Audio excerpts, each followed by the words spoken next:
record nih, tapi ya, dah kenalan. Assalamualaikum warahmatullahi wabarakatuh. Perkenalan, kami dari kelompok 5 Sustainability yang beranggotakan dengan saya Ali Muhammad Khalid Irawan dengan NIM 163241103.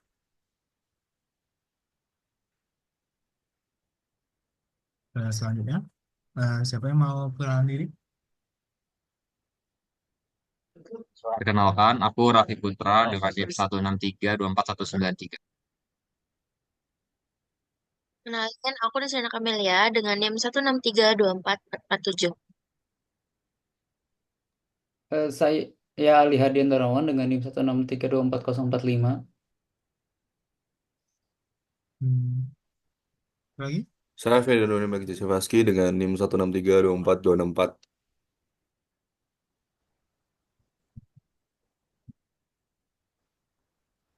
Astri, perkenalan diri.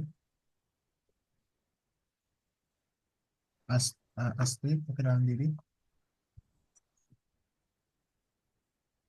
Dan satu lagi anggota kami, Astri Sitri Wulandari dengan NIM 163240112.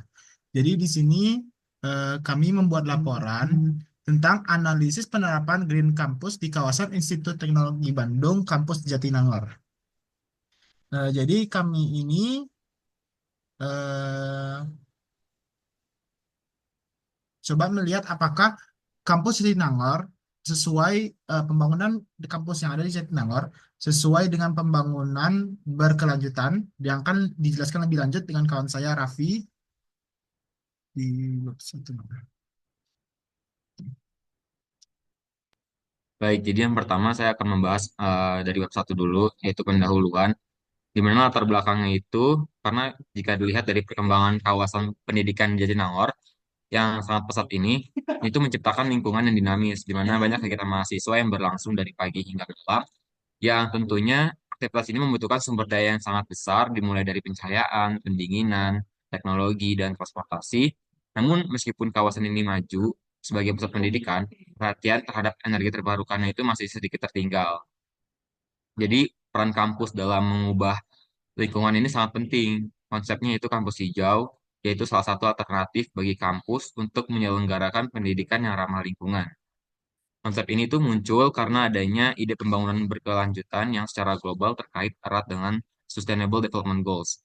Nah, pemanasan global bukan hanya sekedar masalah, tetapi juga memiliki dampak yang merugikan bagi ekosistem dunia.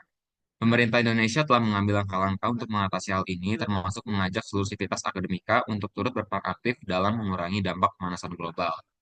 Hal ini menekankan pentingnya peningkatan pengetahuan melalui riset dan inovasi guna memahami serta meningkatkan kepedulian terhadap permasalahan lingkungan.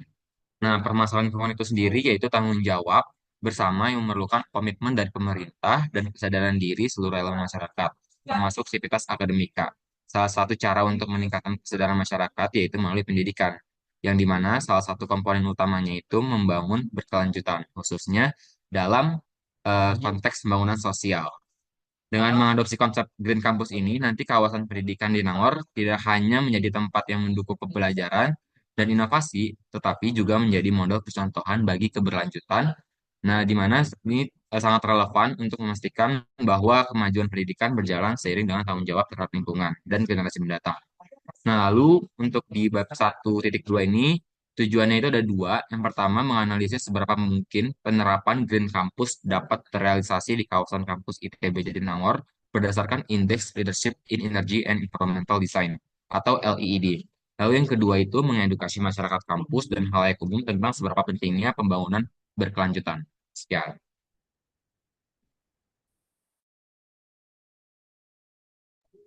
Setelah itu di bab 2 ada identifikasi masalah. Pertama, penawaran solusi berupa program Green Campus. Ada definisi Green Campus. Green Campus adalah dalam konteks pelestarian lingkungan tidak hanya mengacu pada pengertian bahwa suatu lingkungan kampus harus dipenuhi dengan pepohonan serta vegetasi hijau. Namun lebih jauh dari itu. Makna yang terkandung dalam Green Campus adalah sejauh mana sivitas akademika dalam kampus tersebut dalam memanfaatkan sumber daya yang ada di lingkungan kampus secara efektif dan efisien. Lalu yang kedua ada efektivitas Green Campus. Program Green Campus diarahkan untuk meningkatkan kesadaran serta kepedulian masyarakat kampus sebagai kumpulan masyarakat ilmiah untuk berpartisipasi. Ali boleh scroll.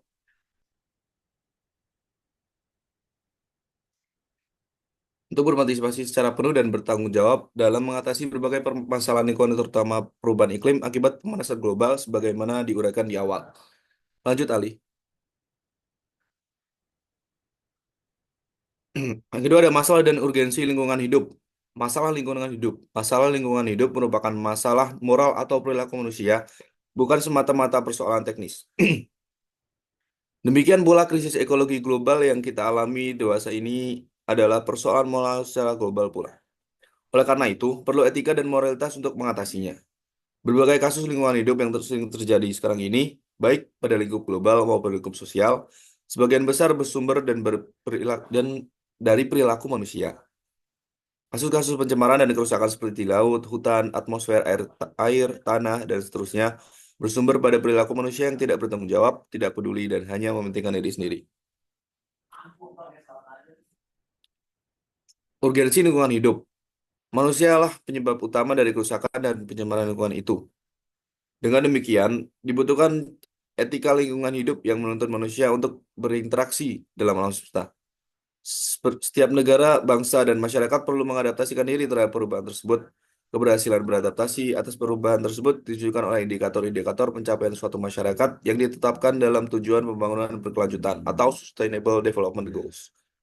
Indonesia sebagai bagian dari dunia perlu terus-menerus mengembangkan program sesuai dengan kemampuannya.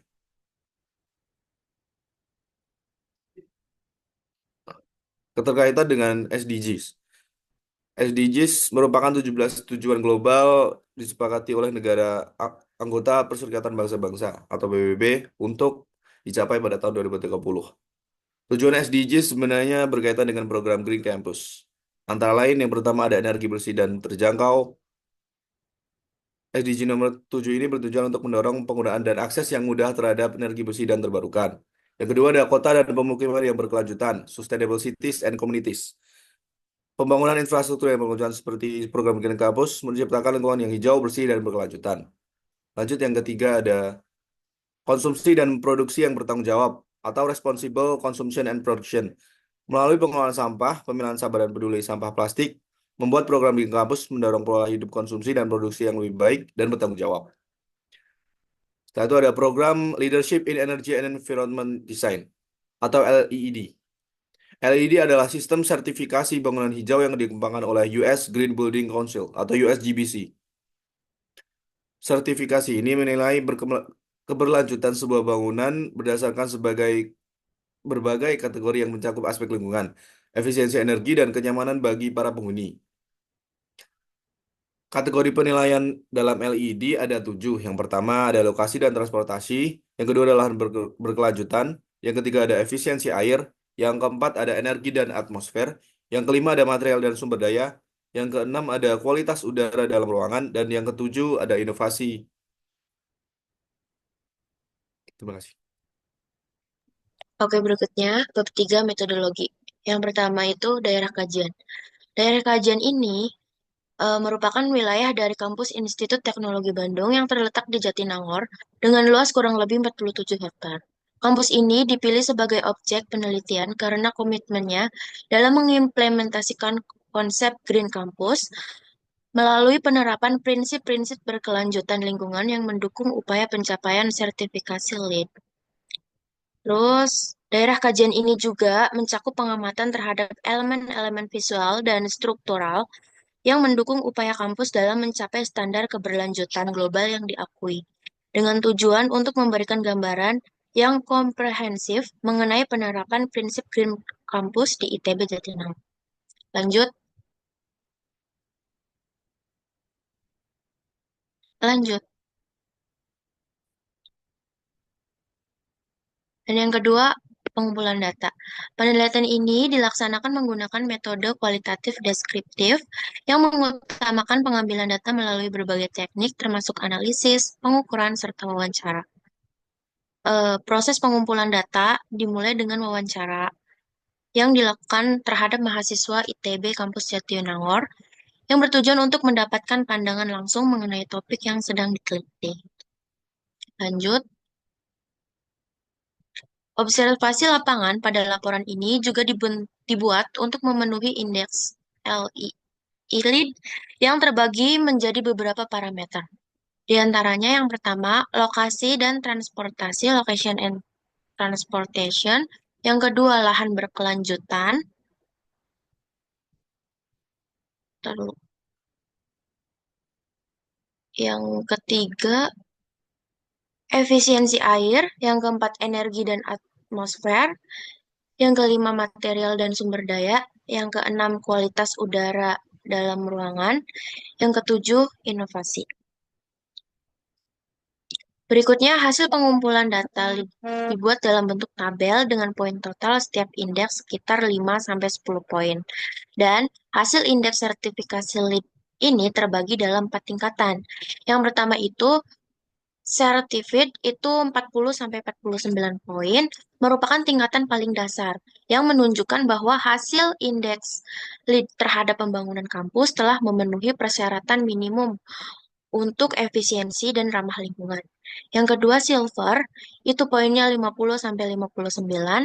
Pada tingkatan ini, suatu pembangunan kampus telah menunjukkan kinerja yang baik dalam aspek keberlanjutan dan efisiensi energi. Yang ketiga, itu gold, poinnya 60-79, merupakan tingkatan tinggi yang menunjukkan komitmen besar terhadap desain dan operasi bangunan berkelanjutan dan ramah lingkungan.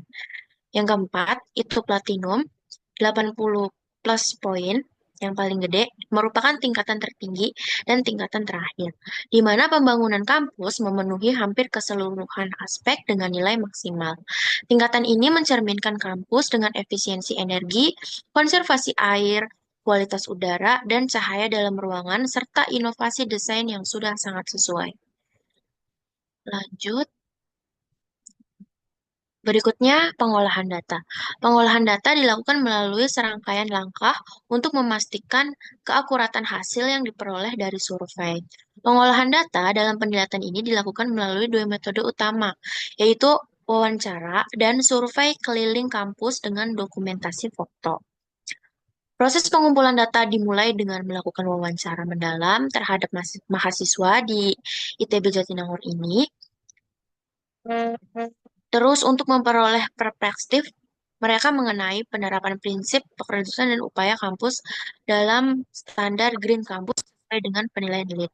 Wawancara ini bertujuan untuk menggali informasi terkait kebijakan, inisiatif, praktik, dan lain-lain. Selanjutnya, survei keliling kampus, belum.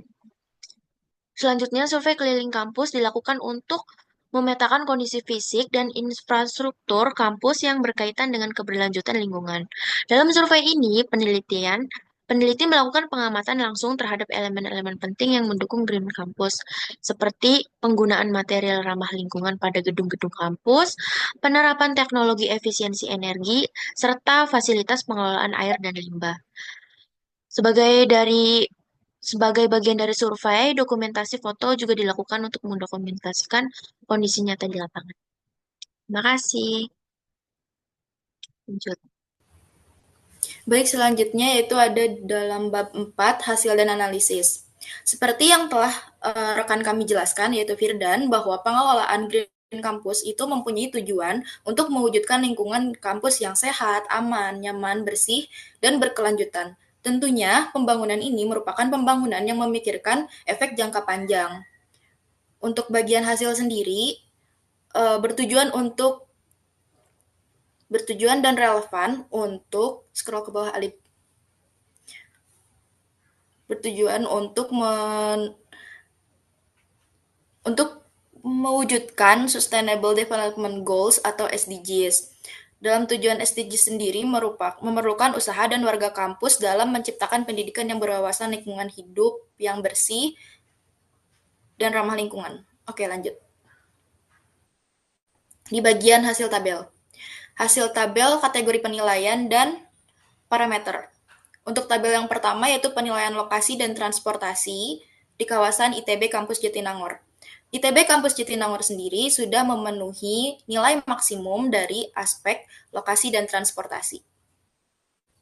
Untuk tabel kedua yaitu penilaian lahan berkelanjutan atau sustainable sites di kampus ITB Jatinangor sudah memenuhi keseluruhan dari poin maksimum. Selanjutnya di tabel 3 yaitu penilaian efisiensi air, di mana kawasan ITB Kampus Jatinangor sendiri merupakan green campus yang memanfaatkan water treatment plant atau WTP, di mana air ini bersumber dari situ 1 dan situ 2. Lalu ada juga daerah IPST dan irigasi di lingkungan ruang terbuka hijau. IPST sendiri merupakan instalasi pengelolaan sampah terpadu yang dikelola langsung oleh ITB. Next. Di tabel keempat ada penilaian energi dan atmosfer, di mana kampus Jatinangor yang masih dalam tahap pembangunan masih kurang memenuhi seluruh aspek yang ada dalam bagian penghematan energi. Selanjutnya yaitu ada tabel 5 di mana ada penilaian material dan sumber daya di kawasan ITB Kampus Jatinangor. Seperti yang telah banyak media ketahui, ada pembuatan patung robot yang di mana material yang digunakan adalah material daur ulang. Next lagi ada di bagian tabel 6, yaitu ada penilaian kualitas udara dalam ruangan.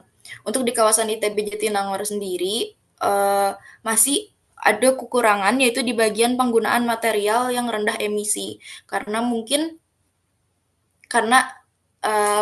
dalam pembangunan yang berkelanjutan tidak semua aspek dapat dipenuhi. Lanjut.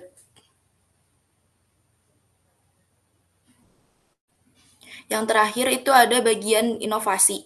Penilaian inovasi di kawasan ITB Kampus Jatinangor dimulai dari pengembangan bensin biohidrokarbon yang termasuk implementasi teknologi inovatif. Selain itu ada juga sarana edukasi bagi penghuni bangunan, di mana ada sarana edukasi di asrama ITB Kampus Jatinangor yang dilakukan setiap 2 minggu sekali yang biasa disebut dengan mentoring atau kegiatan-kegiatan lainnya. Lanjut. Untuk total skor LEED yang dicapai oleh kampus ITB Jatinangor yaitu sebesar 40, di mana dalam hasil analisis, di mana dalam hasil analisis, hal ini telah memenuhi tingkatan certified atau merupakan tingkatan yang tersertifikasi dalam indeks LEED dan berada pada tingkatan kampus ramah lingkungan. Dan kampus ITB Jatinangor sendiri merupakan kampus yang masih ada dalam tahap pembangunan, sehingga mungkin masih banyak progres pembangunan yang belum mencapai Green Campus. Namun, seiring berjalannya waktu, kampus ITB Jatinangor sendiri sangat berpotensi menjadi Green Campus atau kampus yang berkelanjutan. Baik, untuk bagian kesimpulan dan saran, kesimpulan pertama adalah kampus ITB Jatinangor telah tergolong merupakan kampus yang menerapkan Green Campus. Hasilnya menunjukkan bahwa total skor LED-nya telah mencapai tingkatan certified yang merupakan tingkatan paling dasar untuk persyaratan minimum untuk efisiensi dan ramah lingkungan. Kesimpulan kedua adalah berdasarkan hasil survei yang dilakukan, menunjukkan persentase pengetahuan dari orang-orang yang ada dalam kampus ITB Jatinangor cukup tinggi mengetahui pentingnya pembangunan keberlanjutan. Selanjutnya ada saran. Saran pertama kami adalah kampus ITB Jatinangor dapat meningkatkan skor LED-nya dengan mengintegrasikan teknologi hemat energi seperti penggunaan panel surya, sistem pencahayaan cerdas, dan perlengkapan hemat air, sehingga mendapatkan nilai sertifikasi LEED yang lebih tinggi. Saran kedua kami adalah memanfaatkan tingkat pengetahuan yang sudah cukup tinggi di kalangan komunitas kampus dengan menyelenggarakan program pelatihan dan kegiatan kolaboratif untuk meningkatkan kesadaran serta partisipi- partisi- partisipasi aktif dalam inisiatif Green Campus. Oke, itu semua laporan kami. Eh, ini ada daftar pustakanya dan itu semua dari kelompok kami dan kami salam. eh, Wassalamualaikum warahmatullahi wabarakatuh.